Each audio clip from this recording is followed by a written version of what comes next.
asalaamaaleykum ñu ngi nuyu bépp auditeur u Rewmi FM ñi nga xamante ni ñooy ànd ak rajo bi di Rewmi FM Dakar 97.5 rawatina seen émission sociale toute la ville en parle samedi bu jot 10h jàpp 11h ngeen ci ànd ak Ndeye Comba Moreau tey ji seen émission sociale toute la ville en parle fas yéene waxtaane beneen point d'actualité di coow bi nga xamante ni moom moo am ci agent de sécurité de proximité yi ñi nga xamante ni boobaag lay gis ngeen ay fan ñu ngi amal ay mouvement d'humeur ngir ñaawlu conditions yi nga xamante ni ñoom ñu ngi koy liggéeyee agence de sécurité de proximité mooy sax kuréel googu nga xamante ni wala agence boobu nga xamante ni état wu Sénégal daf ko daal di tëraloon ci atum 2012 recruter ci ay ndaw ngir rek ñu jàpp ci wàllum sécurité bi rawatina nag sécurité de proximité comme rek niñ ko daal di déggee ñu fas yéene waxtaanee jafe-jafe yi nga xamante ni agent yooyu le depuis 2012 ba léegi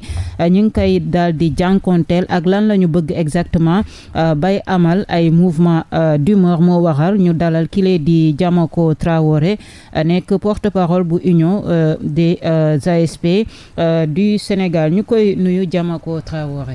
waa macha allah salaamaaleykum Ndeye Comba maa ngi lay ziar di la jox sa wàccuwaay te di la jaajëfati lu bëree bëri macha allah di nuyu auditeur Rewmi FM di nuyu waa Sénégal di nuyu ASP yëpp rawatina samay mbokk ak sama borom kër.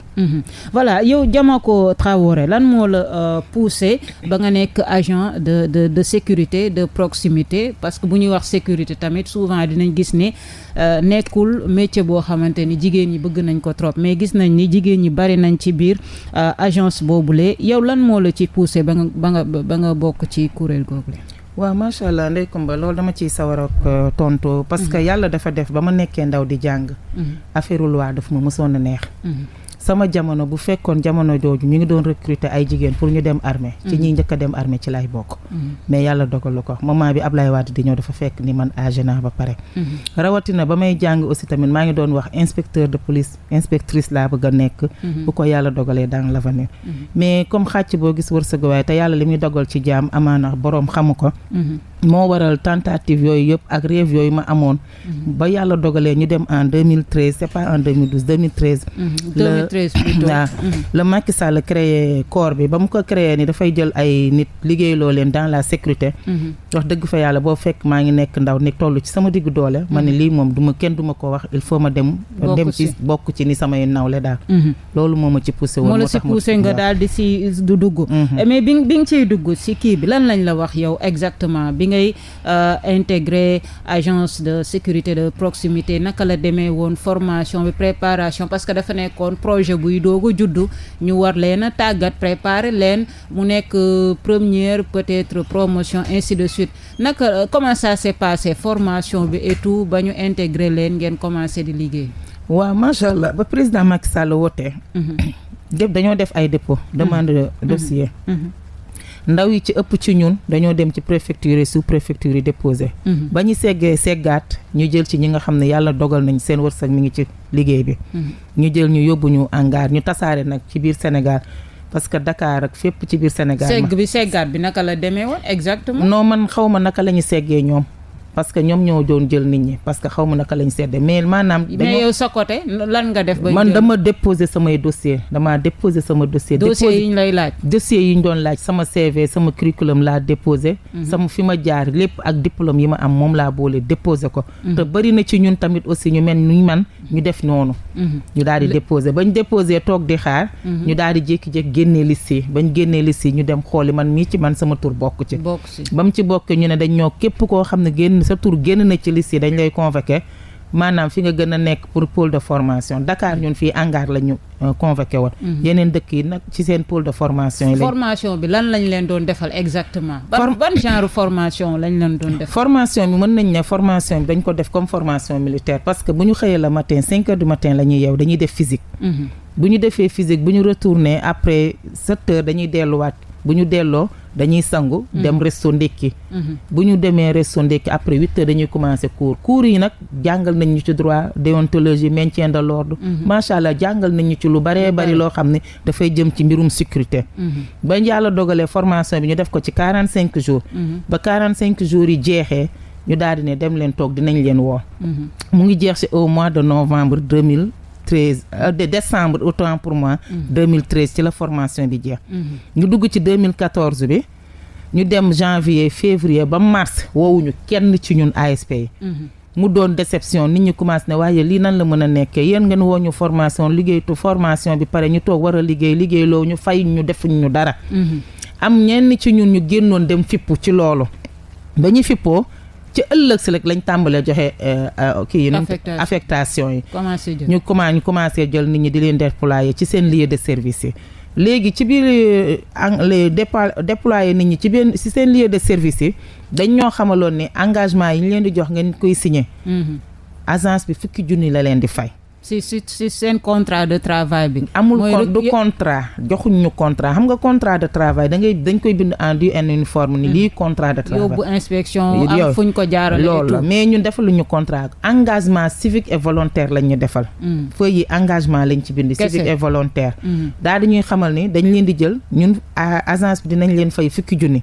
mais fi ñu leen di yóbbu ngeen di liggéey mooy service utilisateur yi ñu leen di jox. chaque mois fukki junni lañ lay fay. chaque fin du mois. 50 000 francs. léegi service utilisateur yi nga xam ne fan lañ leen di yóbbu ngeen leen di liggéeyal ñooñu dinañ leen dolli 30 000. loolu lañ leen wax. loolu lañ ñu waxoon daal di ne engagement bi 2 ans renouvelable une seule fois su fekkee seen liggéey ñoŋ na. ñu jël leen maanaam 2 ans suñ koy renouveler benn yoon. muy 4 ans muy jeex amatuñ ak yéen benn engagement. déedéet dañ ne bu boobaa dañ leen di xool fan ñi leen di dugal ngeen dem continuer seen liggéey durable. ñu daal di koy engagé.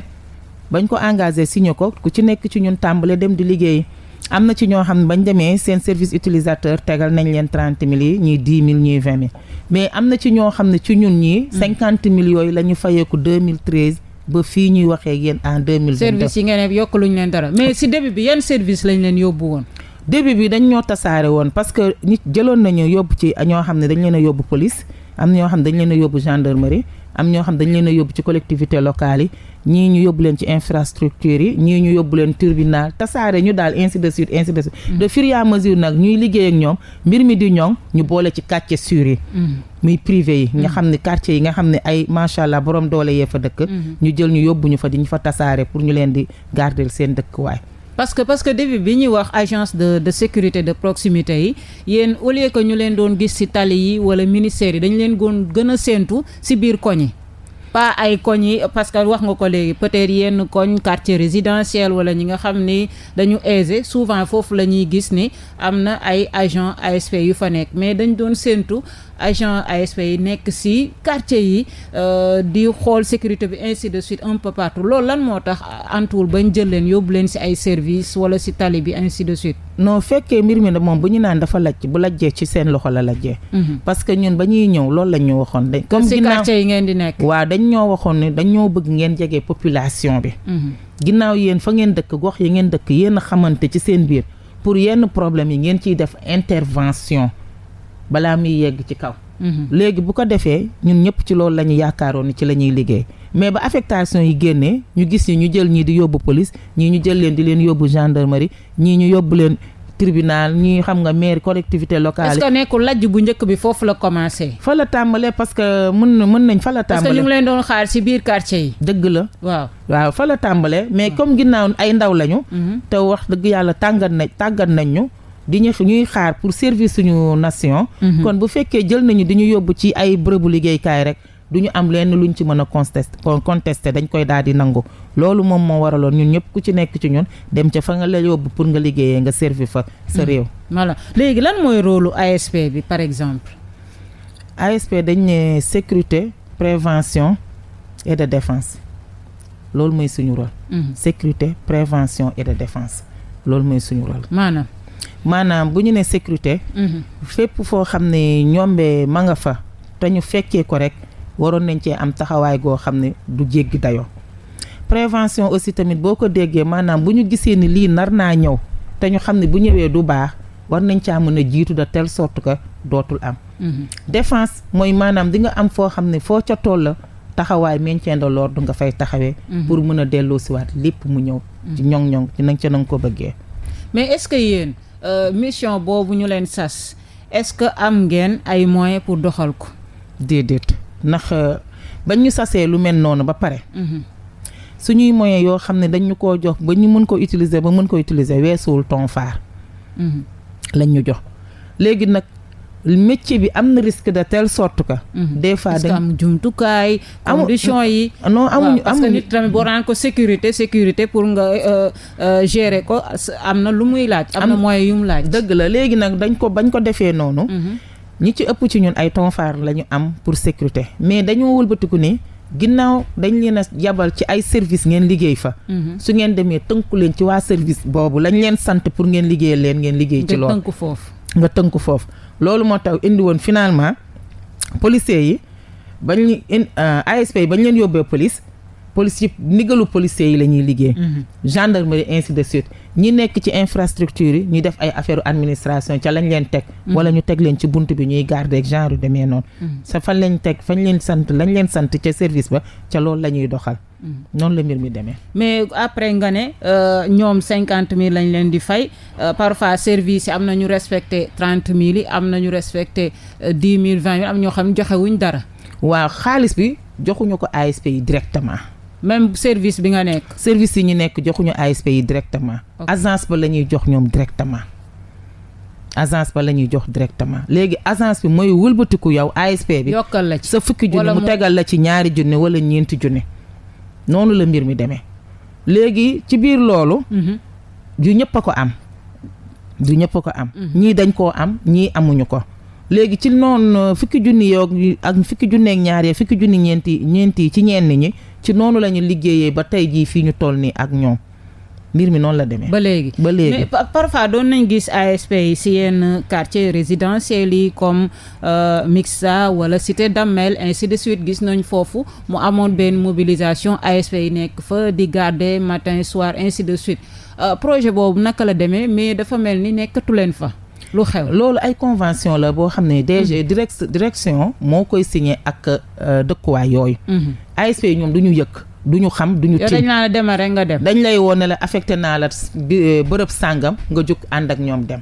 ñu yóbbu la fa nga dem fa fekk fa sa chef de poste mën na la liggéey bi nii lay demee. soit da ngay xëy fanaan wala da ngay def nii wala da te ASP ba muy tàmbali ci njëlbeen dañ ne woon ASP warut a liggéey lu dépassé 8h ba 19h ci ngoon. 19h la yam. 19h la yam mais finalement dem nañ ba mujj bi dañuy utiliser ASP yi ñuy fanaan 24h di ko def par quart des fois ñu def 48h def noppalu ko 48h des fois ñu def 24h noppalu ko 48h des fois ñu def 48h noppalu ko 72h finalement dem nañ ba noonu la ñu mujjee utiliser ASP yi lu ci ëpp ci ñun noonu la ñuy liggéeyee. léegi yenn heures yi su ngeen ko monté kan mooy jox ASP bi mu lekk. boppam mooy jox boppam lekk mooy jox boppam naan.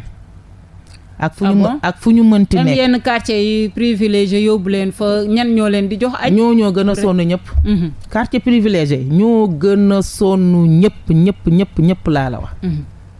seeni lekk ñoo koy wutal seeni bopp seeni naan ñoo koy wutal seeni bopp. mooy ut si 50 000 lay utal boppam lu mu lekk lu mu naan. lépp moo koy defal boppam ci 50 000 yooyu. maanaam bu ñu la ko xasee fay c'est fini. jeex na si ñoom digaalew ñoo waa quartier boobu ñu la yóbbu pour ñooñu entretenir la ci lekk wala naan.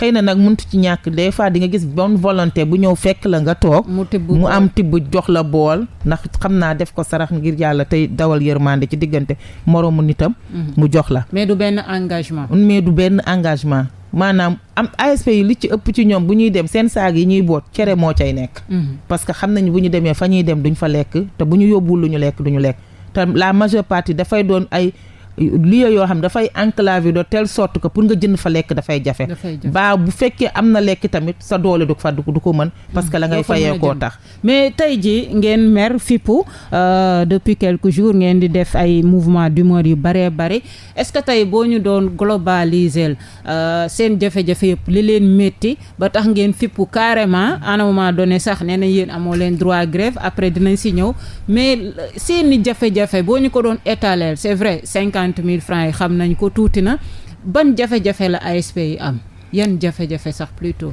ASP yi jafe-jafe yi ñu am bari na. bu fekkee dañoo jógee ci salaire bu 50 000 ñëpp xam nañ ni fi réew mi toll 50 000 yoratul benn doomu aadama. rawatina suñu góor sama càmmiñu góor ñi nga xam dañoo nekk ci biir yor yi ay soxna yor yi ay doom war a fay luyaas war a fay ndox war a fay naan te bëgg koo booleeg lekk dundal seen maanaam fayal seen yi doom ñi jàng kon 50 mënul dara loolu benn jafe-jafe la ci jafe-jafe yu njëkkee ñaareelu jafe-jafe mooy ASP bi day feebar bëgg a faju mu jafe ko ci kaw ñoom dañuy wax ni bu ñu toogee ci télé yeeg rajo yi dañ naan jël nañ leen en charge 80% effectivement jël nañ ñu en charge 80% parce que nit doo xarab li la nit ki defal ci lu baax lu mu métti métti rek waxal ni lii dëgg la wala lii du dëgg 80% yooyu ñu jël en charge naka la demee yow dañ lay jël sa famille en charge ci 80% mais ci 50 000 yañ lay fay yow war nga caa génnee 20% pour mottali ko pour nga mën a faju léegi yow bu fekkee dañ laa fay 50 000 weer bi dee nga jël ko fajee ko say soxla te matalew ko nga feebar ci diggante bi boo amul 20% yi naka ngay fajoo faju dalay daal di jafe maanaam 80% yi lañ leen di fayal waaye ASP bi amul sax lu mu fayee 20%. amul sax lu mu fayee 20% pour faju parce que 50 000 mënul yor doomu aadama ba nit ki di ci feebar di ci comp lu muy fajoo. léegi bu la yàlla defalee sutura ba nga góorgóorlu ba am ne man am naa as néew lu ma yor sama poos xaaral ma dem ci mutuelle bi. fa nga jógee war a dem fekki mutuelle bi di nga paas lu tolloog aller retour 500 francs.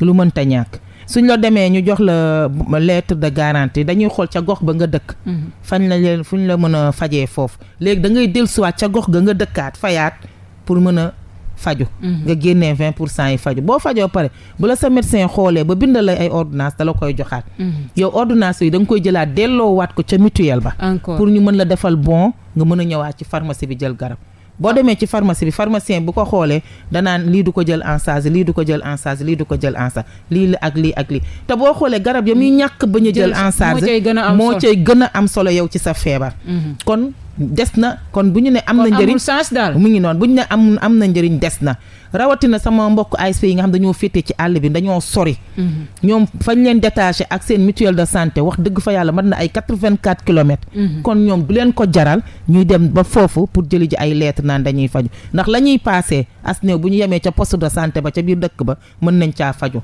xam nga souvent soo demee si pharmacie yi garab yi gën a am solo dañ naan duñ ko jël loolu moom leer na moom foog nga dugal sa loxo si sa poche pour mën a am sa garab yi pour mën a faju normalement boo ko deful moom xanaa say mbokk jàppale la loolu rek moo fi ne du leneen ak ban jafe-jafe ASP léegi bu loolu weesoo jafe-jafe ASP mooy nit ñuy détaché maanaam si commune yi ñuy nekk ay CUD lañ ñu boole ñooñu maanaam ñoom ñooy saytu liggéey bi nekk ci biir gox boobu des fois da nga ciy gis ni yow fi nga dëkk proximité la ñu wax dañ ne proximité kon maanaam mooy wane ni yow fa nga dëkk waroo faa génn ci liggéeyukaay mais da ngay gis ASP yi ci nekk ci ñun dañ lay jëlee fi nga nekk yóbbu la ci beneen gox goo xam ne balaa nga faa yegg faw nga génnee dugal sa loxo ci sa poos pour paas mën faa yegg fa mu doon ay jafe te duñ la jox paas léegi duñ leen jox transport joxuñ ñu transport pour déplacement mais wutoon nañu ay 4x4 dinaa ñëw ci loolu léegi boo gisee may waxee foofu tey jii suñu mbokk yi nga xam ne dañoo nekk Vélingara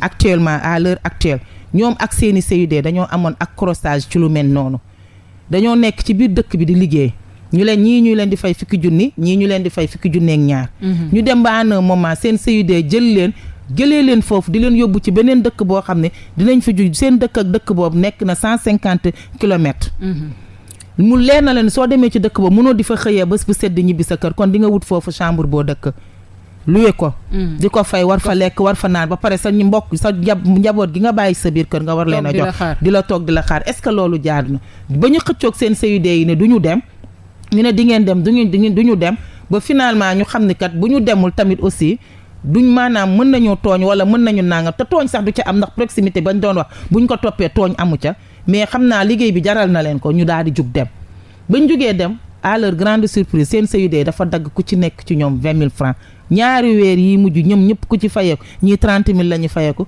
ñii 40 000 wax nañ ma sax am na kenn ci ñoom koo xam ne sax dañoo téye salaire am nanguwuñu koo fay ndax loolu jaadu na loolu injustice la mbirum transport bi ñuy wax ni dañu may jox ay carte car effectivement may nañ ñu ay carte car mais carte car yi mën nañ na daanaka ci biir Ndakaaru rek la yam parce que Dakar dem dikk yi leer na ni sénégalais yi tasul ci biir dëkk bi kon bu tasul ci biir dëkk bi ñeneen ñi mënuñu cee bénéficier wu. ñu nekk ci àll bi mënuñu cee bénéficier wu. ñi nekk Dakar rek ñoo ciy bénéficier. ñi nekk Dakar ñoo ciy bénéficier wu te tam aussi du ñëpp. du ñëpp parce que la majeure partie ci ñoom dañu ne carte carré boo ko jëlee tamit aussi dalay sonal amalu la njëriñ. ndax li ko waral amalu la njëriñ Dakar Dem Dikk fi mu toll ci réew mi ñëpp xam nañ dafa jafe. pour nga am ko bariwuñu te ba pare aussi xat na taxawaay bi boo koy xaar dafay yàgg te nga war a yor liggéey jàmm war faa mën a dem liggéey ji heure waxtu war la faa fekk wax dëgg fa yàlla boo bëggee xaar Dakar Dem Dikk yaakaar naa da ngay tardé. ba tax ne lu ci ëpp ci ñu nit aussi carte yi buñ ko jëlee sax duñ ko utiliser. dañuy génnee ci seen paas seen poche pour mën a paas daal di dem. kon tey ji tax buñ ko bëggoon bu ñu bëggoon yombal mbir mi. mënoon nañ ko def ci tata yi. comprendre nga def ko ci kaar yi xam nga bu ko defee bu boobaa boo amul kaar di nga jël tata. mais kaar kese lañ la possibilité pour nga jël ko te boo taxawee 30 minutes ci arrêt di xaar kaar bëgg a xëy liggéey 8 heures fekk la ci sa bërëbu liggéeykat boo sàggantul da ngay tardé. te ñoom mën nañ ñoo seedeel ASP ñooy njëkk a xëy ñooy guddee wàcc ci li ñuy fayeeku mu néew mu bari noonu. ñoom ñooy njëkk a xëy ñooy guddee wàcc ak noonu la ñu respecté heure ak fa ñu mënta nekk di leen liggéey ñuy liggéey. waaw ak ban jafe-jafe encore jeex na. waaw loolu mooy suñu nakkar maanaam loolu mooy suñu nakkar bu ñu boolee lépp injustice bi nga xam ne dañ koo teg ci suñu kaw du ñu noot ci loo xam ne teguñu ko fenn léeg-léeg nga jël am ak nit ki problème personnel ndax yow yaa ko ëpp doole yaa ko féetee kaw nga jaarale ko ci xam nga ba dàq ko def ay yoo xam ne jafe-jafe yi bari na ndax suñu mbokk ASP yi nga xam ne dañuy liggéey ak force de l'ordre yi des fois jafe-jafe dal ci seen kaw ñu seetaan leen ba ñu tëj leen duñ ci jug ñun dégguñu leen ñu wax ci dégguñu leen ñu dem ci dégguñu leen ñu def ci ñun ASP yi ñooy cotiser suñu biir jëlal kooku avocat ay mbokkam boole la ñu am ñu daal di jëlal kooku avocat di ko topp ba yoon bàyyi ko am na ci ASP yoo xam ne tey ñu ngi tëdd feebar ci seeni biir kër ndax seen feebar dafa jéggi dayoo amuñu lu ñu fajoo tey jii seeni dossier médical ma nga tëdd foofu ci biir direction ba waxuñu la ca jëm ASP yooyu tey jii seeni mbokk ak ñun ASP yi ñooy dajale suñuy dërëm ak suñuy ñaar dërëm pour fajee leen ko loolu yëpp ay jafe-jafe la léegi yéen ngeen amal fippu ne da ngeen a bëgg ñu recruter leen ci fonction publique fan ngeen ko teg te en tout cas bokkul woon ci engagement yi nga xamante ni am ngeen ko ak agence bi. ankay bokkoon na ci parce que nee naa la sama njëlbeen wax nee naa la dañ leen di jël 2 ans. parce que da ngeen ne 2 ans. renouvelable une seule fois à condition bu seen liggéey ñoŋee. waaw ñu dugal leen fonction publique moment boobu loolu lañ ñu waxoon. d'accord léegi nag liggéey bi ñoŋee ñu dugal leen fonction publique liggéey bi ñoŋ ñu ñuy yokkal di ñu dig. léegi yokku date bi quoi. mais pas salaire yi yokku date bi mais yokkuñu salaire yi foofu lañ ko bàyyi. léegi ñu ne ñoom ñu ne ñun amuñu droit grève amuñu droit syndiqué amuñu droit maanaam marche. amoo leen droit grève. amuñu leen droit syndiqué amuñu droit marche amuñu droit def politique. loolu ñoom ñu tënkuñu ko ñun ASP yi article 35 bi nee nañu moom moo ñu tënk te article 35 ba bañ ko demee ba xool ko tënkuñu parce que lu tax tënkuñu ñun ay engagé volontaire civique lañu. léegi article 35 homme de loi yooyu la tënk te ñoom considéré ñu ñun ay homme de loi ba pare bëgg ñoo jël article homme de loi yi teg ko suñu kaw xam nga ni kon loolu injustice la ba pare naan ñu amoo leen droit te ñoom ñi naan amoo leen droit ñoom ñoo njëkk a jalgati yoon bi tey jii ñun ñëpp leer nañu tey jii suñu directeur day politique ñëpp gis nañ ko fi mu féetee ñëpp xam nañ ko kon tey jii bu ñu ne éléments yi bu leen dem politique yi fan lañ ko teg léegi lan bu leen dem politique yi dañ koy wax bind ko ci ay texte di ñu ko yónnee léegi ba élection locale yi jàllee jotee ba ñu defee communiqué ne homme de loi bu nekk amoo droit dem voter ji lan moo tax defuñu boolewuñu ci ASP yi parce que xam nañu tënkuwul dégg nga kon loolu ñoo ne amuñu droit dañ ko defoon pour noot ñu ndax ginnaaw xam nañ ni lañ ñuy fay jaaduwul te xam nañ ni tôt ou tard amaana mën nañ ci rendre compte ba génn ñu tënkoon ñu ci loolu pour ñu bañoon a wax mais nag dañ ne xale day màgg bu xale màggee dina xam lu mu gis lu ay waajuram xamul woon te loolu moo ñu dal tey ji dañoo màgg ñu xippi ñun ñëpp suñuy bët yeewu xam ne lii ñu teg jaaduwul te moomuñu ko ñu ne kat dañuy génn dañuy wax kaas suñuy droit tax ay citoyen lañu. comme yéen lan ngeen bëgg ñu dugal leen fonction publique. actuellement dugal ñu fonction publique dafa wees. parce que fonction publique nee nañ dafa am âge. jamono dañ fay dugg xëy na ay ndaw la ñu woon mënoon nañ ñoo dugal fonction publique mais tey jii dem nañu ba léegi ñun ñëpp dañoo âgé. ñoom ñoo ni dañuy dugal dañuy signé dañoo teg benn projet boo xam ne corps spécial lañ koy tuddee. foofu lañ ñu bëgg a yóbbu ñoom ñoo ñu ko wax. dañoo bëgg a teg beneen kii. waaw dañ ko bëgg a def corps spécial nee nañu ASP bi. waaw la ñuy jël def ko corps spécial. waaw léegi nag daaw lañ ñu ko digoon. daaw ba ñu yokkalee at bi dañ ne leen bàyyi leen ñu comme dañ leen a bëgg a def corps spécial may leen ñu at ñu daal di xool naka la ñuy taxawalee corps spécial boobu. léegi ci biir at boobu dañu toog di xaaraat te yokkuñu dara ñu ne comme ginnaaw dañ koy def corps spécial nañu xaar. at bi jeex ñun ñuy xaar ku ñu signeel décret bi Macky Sall signé ko. ñu ne ASP yi léegi nekk nañ corps spécial à notre grande surprise ñu naan yokkal nañ leen at fii ak 6 mois ñu xool naka la ñuy revaloriser statut bi. mu doon loo xam ne moo ñu metti naqari ñu looloo indi tey jii mouvement d'humeur bi nga xam ne ci la ñu nekk. donc yéen lan ngeen bëgg nekkatul fonction publique mais corps spécial bi. corps spécial bi la ñu bëgg mais kan moo leen wax corps spécial boobu dina ñëw ak de meilleures conditions de travail. waaw parce que corps spécial boobu. ñoom nanguñu ñoo jox projet yi. mais man ci sama jëmm bopp fexe naa ba am projet bi ba saytu ko ba xool ko. nañ ko saytoo ci biir corps ci biir projet bi. baax na mais defuñu fa masse salariale bi. defuñu fa masse salariale bi. mais maanaam nañ ko tënkee ci ay échelon ak di gradé wu par 2 ans 2 ans. di wëlbatiku teg ko ci ay catégorie macha allah buñ ko defee noonu. amaana dinañu amal njëriñ benn. même bu fekkee masse salariale bi defaguñ ko fa. masse salariale bi defaguñ ko fa mais ñun jël nañu décision ñu ngi doon waxtaan suñu biir xool naka la ñuy traité ñu nit xool la ñu bëgg ñu bind ko yónnee ko ministère de l'intérieur. ci biir corps spécial boobu ñu rédigé li ñu ciy naqari rek benn pàcc la. mooy maanaam dañu ne ñi féetee ci administration bi à 60 ans la ñuy retraité. ñi féetee ci terrain bi dañuy retraité. 55 ans. foofu ñu ne loolu duñ ci mën a ànd. parce que ginnaaw ba ñuy dugg ci ASP bi ay ndaw lañu ñun ñëpp tey lu ci ëpp ci ñun tey am nañu 49 ans. boo ko tombee nga doom nekk homme de terrain nga bëgg a retraité ci 55 ans. dafay métti te boobaag léegi kenn versé la woon IPRES kenn versé la woon allocation kon dafay métti nañu boole ñëpp ñu retraité à 60 ans bu ko defee. comme 4 ans lañ ñu jëloon te yóbbu nañu ba 2022 muy 9 ans. ñu fay ñu tamit suñuy droit yi nga xam ne bokkul woon ci engagement bi bu ko defee ñu am lu ñu yoree ñu nit suñuy njaboot ba bu ëllëgee bu ñu retraité ñu mën a am fu ñu dugal ñu nit suñuy njaboot loolu la ñuy sàkku loolu la ñuy ñaan waaw mais bi grève bi amee fipp bi ngeen def fan yi ànd ak waa FRAPP avec le soutien de Guy Marius Sagna am na ñu si radié mën nga ñu leeralal exactement. waaw ba ñu defee génn boobu ñu génn le 15 bi passé ànd ci Guy Marius Sagna waa force FRAPP ànd ci aussi tamit les anciens militaires retraités comme xawma libérés waaw macha allah jour boobu affaire yi xawoon na tàng ci diggante force de l'ordre yi ak ASP amoon nañ ci ay arrestation amoon nañ ci tamit aussi ay blessés suñu mbokk ASP bi nga xam ne ñàkk na ci juróomi baaraamam ba tey jii ñoom nanguwuñu ko jël en charge.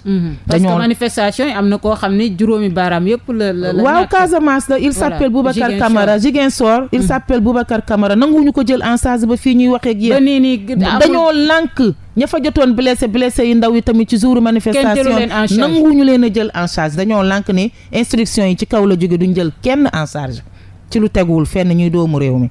benn ñaareel bi ba ñu ànd ak ñoom Guy Marius Sagna ànd ak les présidents des militaires libérés ñu def manifestation bi dañoo am ñu arrêté woon Kaolack la ñu arrêté woon ay nit ak Kolda ñooñu bañ leen yéen waa Kaolack après quelques heures ñu bàyyi leen mais bañ leen di bàyyi dañ leen dugal ci biir auto police yóbbu leen ba ci àll Kaolack gi sànni leen fa par kenn di leen tasaare waa Kolda ñu arrêté leen téye leen fa ba ay 18 heures 19 heures ñu bàyyi leen jox leen ay convocation ni ci ëllëg si nañ ñëw wuy si bañ demee ci ëllëg si wuy si il était 83 ASP ñu commencé di leen dóoral ay PV bañ dóoree PV bloc bi njëkk a dugg c'était une trentaine ñooñu ñu signé PV yi ba ñu signé PV yi ñeneen ñi nekkoon ci biir ba ñu génnee ñeneen ñu informé ñeneen ñi informé ñu ne leen yéen ñi des bu leen signé PV yi parce que lañ leen di toppee amuñ benn lu ngeen ci nangu naan da ngeen koy accepter ñooñu signé wuñu léegi ba ñu toogee trentaine yooyu nga xam ne jot nañoo signé ci ngoon si ñu dóor leen def yóbbu leen déferment bañ leen yóbboo déferment ak ASP yëpp nakkarlu ko mais bañ demee taxaw ci kanam procureur daf leen libéré waaye war nañoo taxaw audience le 23 bii di ñëw ci kanamu procureur foofu ci Kolda. ñuy sàkk kon yéen da ngeen a fas yéene dem ba jeex ci xeex bi. waaw dañuy dem ba jeex parce que xam nga ni loolu. maanaam jaay doole la rek. jaay doole la ëpp la doole jaay la ko te ñoo ngi jël delluwaat di wax ASP yi. suñu mbokku Kolda yooyu nga xam ne dañ leen war a àtte àllarba le 23. ñu ngi ciy woo bépp ASP bu mën a déplacé wu dem Kolda soutenir suñu mbokk yooyu taxaw wan ni carrément du ñu nangu seetaan ñuy jël seen ay doomu jàmbur di leen sànq. dàq gi ngay wax nag effectivement am na ba tey démb ci guddi ba may tëdd constaté nañu ni fukk ak ñeent ci ñun dàq nañ leen. 14 personnes ci différentes raisons yi. man mii di wax ak yéen tey ji sax ci dàq yooyu laa bokk. yow sax ci lañ la boole. man mii sax ci lañ ma boole ci dàq yooyu mais ñun tamit loolu taxul ñu dellu ginnaaw dañoo yaakaar dañ ko def pour intimider ñu rek dañ ko def pour xëbal ñeneen ñi pour ñu dellu ginnaaw mais ASC yi actuellement dañoo engagé wu déterminé wu te fas yéene ñu cee dellu ginnaaw te bisu dàq boobu ba mu siwee ñun ñoo leen ñoo calmer ASP. mais ASP yi ci moment immédiat boobu la ñu ne woon nañu xool ku nekk fa nga mën a jóge nga jóge fa. ñu ñëw dajeeg ñoom buntu direction ASP yëpp delloo leen seen i tenue. ñu ne leen déet bu ñu leen defee noonu parce que xeex doole la ñuy laaj ak mbooloo. te bu ñu leen delloo seen i tenue dafay yomb ci ñoom. ba mu ëpp. téye leen seen i tenue ñun ñi ñu dàq taxul ñu génn ci xeex bi dañuy ànd ak yéen dem ci xeex bi ci moment boobu la ñu décrété une grève illimitée. ñu tàmbale ko démb ci àjjuma ji. ne dañuy grève illimitée altine ku ci nekk ASP bu ci nekk nga dem ci sa unité départementale fekk fa sa yeneen moroomi ASP ñu tenir fa une conférence de presse. xamal ni carrément ni ñii nga xam ne dañ leen a dàq nañ leen réintégrer le plus rapidement possible sans condition benn. ñaareel bi suñu mbokk ASP yi war a taxaw le 23. dañ leen a bàyyi aussi tamit sans condition bu ñu paree ñu xool ba le 23 boobu nan lay demee su fekkee nag bëgg nañu jàmm delloo si lépp dans l'ordre alhamdulilah bu ñu bëggul jàmm nag delloo suñu dara dans l'ordre ñu ngi préparer yeneen action te bu boobaa ñëpp dinañ ko gis. yan genre action ngeen di préparer. non parce que xam nga mënoo di dem guerre ba pare di étaler sa arme.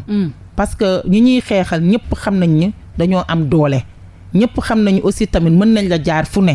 kon duñu leen wax ni lii la ñuy waajal ci ñoom waaye ñun ñoo ngi concerté ñu ngi waxtaan te ñu ngi waxtaanal aussi ñu war a waxtaanal te bu ñu yeggee ci foofu bu ñu ci poussé ba ñu yegg fa boo sàggantul du baax de ndax lii raam ci ñag ba la jëm te bu fa amee kër dootul baax. mais grève illimitée kon instant bi ASP yi liggéeyu leen. waaw la majeure partie ci ASP yi liggéeyuñu parce que xam nga mbir moom boo ci nekkee di xeex day am ay défaillants toujours. am na ñoo xam ñu ngi dem di liggéey. waaw parce que mënu ci ñàkk mbirum mbooloo moo demee noonu mais ñun dañuy comprendre rek parce que dañuy wax ne xam nga kii nga xam ne mooy yonent bi sallallahu alayhi wa sallam ba mu wootee sax. ñëpp wuy siwuñu ko.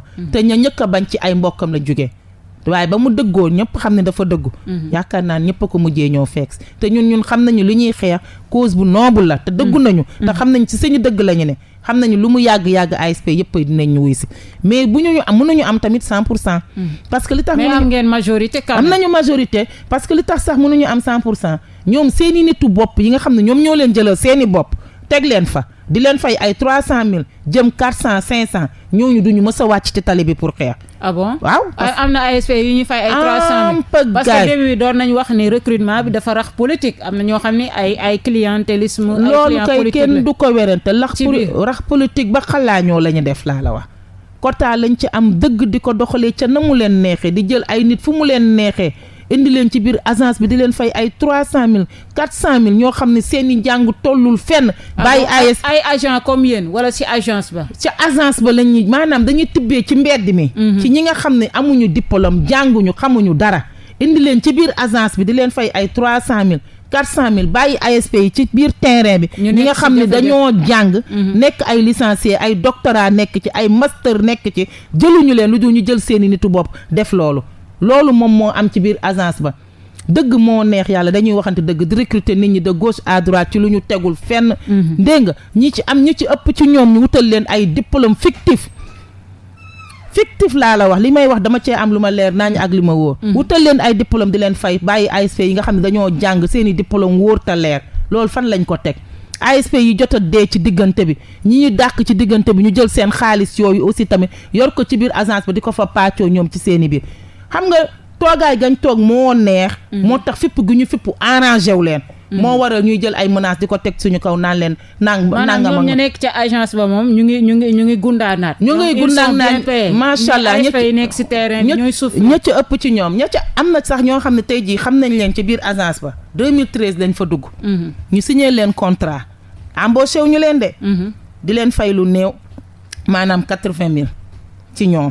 tey jii ñooñu ñu ngi ci biir agence ba di liggéey ba fii ñu toll nii amuñu embauchement. te jëli nañu seeni nitu bopp indi leen ñëw ñu fekk si leen ci biir agence bi. ñu embauché ñooñu bàyyi ñu toog injustice totale mooy daw ci biir kii bi Macky Sall xaw ma ndax lii yëg na ko. xaw ma ndax yëgu ko waaye bu dellu see ci biir Sénégal. war na saytuwaat agence de sécurité de proximité bu baax a baax ñamu fa teg ñu ngi dund ci kaw askanu Sénégal ci lu ñu tegul fenn ba pare noot ñu ne amoo leen droit wax amoo leen droit syndiqué amoo leen DG bi par rapport ak sortem bi wax dëgg fa yàlla dafa bett ASP yi nawoon nañ ko nag loolu wax dëgg mais bett na ASP yi waroon na amee beneen taxawaay gu mu taxawee gudul di menacer ba pare di exécuter ay menaces am rafetluwuñu ko te ñu ngi koy ñaawlu te ASP ci seen plan de maanaam de tactique de guerre du ñu wax fañ jëm ak ñoom mais bu soobee yàlla buñ ca yeggee dinañ ko wax incha allah. mais tamit ASP yi ci seen biir liggéey gis nañ ni di ngeen nekk si tali bi di accompagner police mais ñu bëri dañ naan ASP yi vraiment ci corruption la ñuy dox ñoom tamit léegi dañuy laaj xaalis ci tali bi loolu loo siy wax jama ko. non ASP yi doxuñu ci corruption dëgg rek moo neex yàlla parce que amuñu sax sañ-sañam. parce que parfois dañ koy wax ASP yi seen salaire baaxul souvent ñoom tamit léegi dañuy laaj xaalis ci kaw tali bi laajuñu xaalis ci kaw tali bi loolu nit ñi population bi ñoo ko gisee noonu di ko waxee xam nga nan la mbir mi demee dañ lay détaché police yow nga wàcc war a def circulation booy def circulation yaag policier bi yéenay ànd pour defi circulation bi bu ñu demee la majeure partie liy am opération moto dafay am ci liggéeyu policiers yi la bokk bu moment boobu amee sa chef bi nga monteel ci circulation bi moo naan la demal nga taxawal ma fële moto bu romb jàppal ma ko indil ma caabi ASP jàppul benn moto téye caabi dugal ci poosam ba nit ki ñëw wax ak moom de ko delloo ma sama caabi ma jox la xaalis nga jël amul caabi yi buñ ko jëlee suñu chef de ñi ngay poste yi ñi ñuy àndal ñoom la ñuy jox caabi moto yi des fois ci biir opération commandant yi sax dañuy ñëw moto yi caabi moto yi ci biir oto commandant bi lay nekk boo demee yow population bi booy wax commandant ba ngay waxal wala policier bi ngay waxal directement ASP bu la xasee ba jàpp pare na ca laajuñ xaalis déedéet ASP laajul xaalis dëgg rek moo neex yàlla laajuñu xaalis ñoom nag homme de loi ak force de loi naka la ñuy liggéey ñun loolu suñu yoon newu ci mais lañ la sant ñu def ko indi ñu caabi moto lañ la sant caabi moto bi ngay indi ñëw ne ko chef am caabi moto baa ngi ni mën na la ban moto la nga ne ko bële la mën na la ok dugalal ci biir oto bi wala joxal commandant nga dugal noonu lay demee bu tamit bu fekkee ni ñoom population bi nga xam ne dañ leen a jàpp bu ñuy traité ak ñoom la ñuy traité ñu attesté leen ñu dem fay ji wala ñoom ñu xam naka la ñuy demee brigade pour récupérer jee fa seen caabi moto la majeure partie noonu lay demee mais ASP taxawul ak population ne ko jàpp naa la jox ma xaalis ma delloo la sa caabi moto ñeneen ñu koy defee mais pourtant gars yi dañ koy wax ci circulation bi de. non dañuy wax lu leen neex rek xam nga Sénégal moom maanaam. wala da nga bëgg a setal ASP. yàlla seede na ni setalu ma leen mais nii la demee liggéey bi nii la demee amuñu sañ-sañam moo tax duñ ko def te ASP boo gis mu monter circulation du moom kese ngay gis mu taxaw day ànd ak policier wala mu ànd ak gendarme. mu suñu taxaw di def circulation ñun si suñu coobaree bopp te ànduñoo ak force de l'ordre amul fenn kon moo tax lañ fay munti def rek dañ ñu koy sant mais laajuñu xaalis. te yéen parfois sax da ngeen di bëgg a def seen liggéey mais si circulation bi ñenn ñi duñ nangu exécuter parce que dañ naan yeew jàppeewuñ leen comme policier du ngeen gendarme ainsi de suite. waaw problème boobu tamit da ngeen koy. waaw dañuy jànkonteeg problème yu bari yu mel noonu mais ñun aussi tamit dañuy am sens de retenue. bu fekkee ni dañuy régler circulation yi rek pour oto yi dem faciliter la tâche bu ñu la arrêté pour mën a génnee say moroom nanguwooñu parce que signes yi dañ ñu ko jàngal. signes yi nga xam ne da ngay arrêté taxaw pour nit ki taxaw nga mën a jox ñeneen ñu feu vert dañ la koy jàng. soo defee am na signe boo xam ne da nga ko wan ni ko taxawal. boo gisee ni dafay avancer di ñëw ca am na beneen signe boo xam ne da nga ko wan ni ko taxawal catégoriquement. bu gisee ni yow carrément wan nga ko signe boobu bu dee nit la te conscient na dafay taxaw. mais bu fekkee daf ci bokk ak ñoo xam ne dañoo sant Njaay. mën nañ ak kii ASP la du ma ko faale. mën nañu jéem a foncer sa kaw mais yow da nga taxaw taxawaay boo xam ne di nga bàyyi xel nit ki ba nga xam ne kii narul taxaw da nga koy xajal. da nga koy xajal mu jàll. bu jàllee ka topp ci ginnaawam nga arrêté ko kooku am compréhension taxaw nga bàyyi ñeneen ñu jàll. parce que c'est ainsi va la vie ndax ki yor oto nga arrêté ko mu bañ. doo dem di ko dàkk jeeg sa tànk mënul nekk. te ba pare d'autant plus bu yooyu mel noonu nag faralee di am ci biir circulation bi. day fekk homme de loi yi ñu ngi taxaw force de l'ordre yi ñoom dañuy koy gis. ñoom ñooy dem arrêté ko ñoom dañuy réagir wax dëgg fa yàlla dañuy dem muñ boo demee dañ lay dàkk ji sax ba jot la daal di récupérer sa permis ak yooyu ñëw boo dee baalu wax ak yooyu dañ naan la amaloog ñun problème agent bi nga am ak problème ni nga ko def bu doon ñun la dooñu ko def. bu baal dee am moom moo lay baal.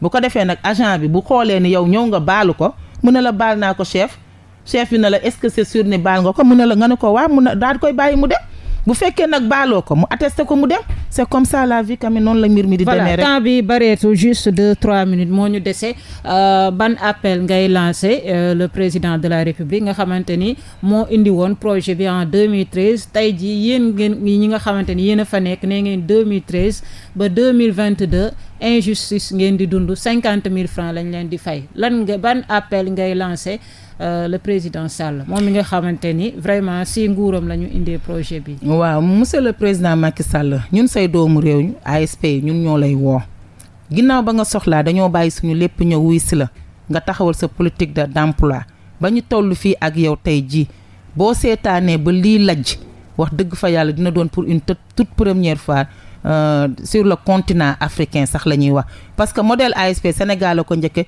te sous-région bi ñëw nañu ba recopier ko ndax yaakaar bi ñu am ci ASP yi kon nag dama lay ñaan di ko sàkku caw monsieur le président de la République ginnaaw newoo fi da nga voyage ji boo ñibbisee jëlal agence de sécurité de proximité à la main xoolal problème ya fa am nga résoudre ko le plus rapidement possible ñi dàkk ñëpp ñu fexe ñu intégrer leen sans condition suñu mbokku ASP yi war a taxaw tribunal le 23 ñu libérer leen sans condition corps spécial bii nga xam ne yow yaa ñu ko dig te ñu yaakaar ko boobaak léegi moo tax ñu téye ñu fi ñu ngi la koy ñaan nga signer ñu ko le plus rapidement possible bu ko defee jàmm ne ñooy Sénégal delluwaat ci jàmmam ku ne delluwaat ci sa liggéey loolu la ñuy sàkku ci monsieur le président de la République maître Macky Sall wax dëgg fa yàlla ay doomu réew mi la te ba nga soxlaa wuy si nañ la xaalis bii di génn di dem ci population Sénégal ñun ñoo ci gën a yelloo projet d'emploi yi ngay génnee di ci jël ndaw ñi ñu leen di fay ñun aussi am nañ ci part ginnaaw jox nga ñu te la ñu jox néew na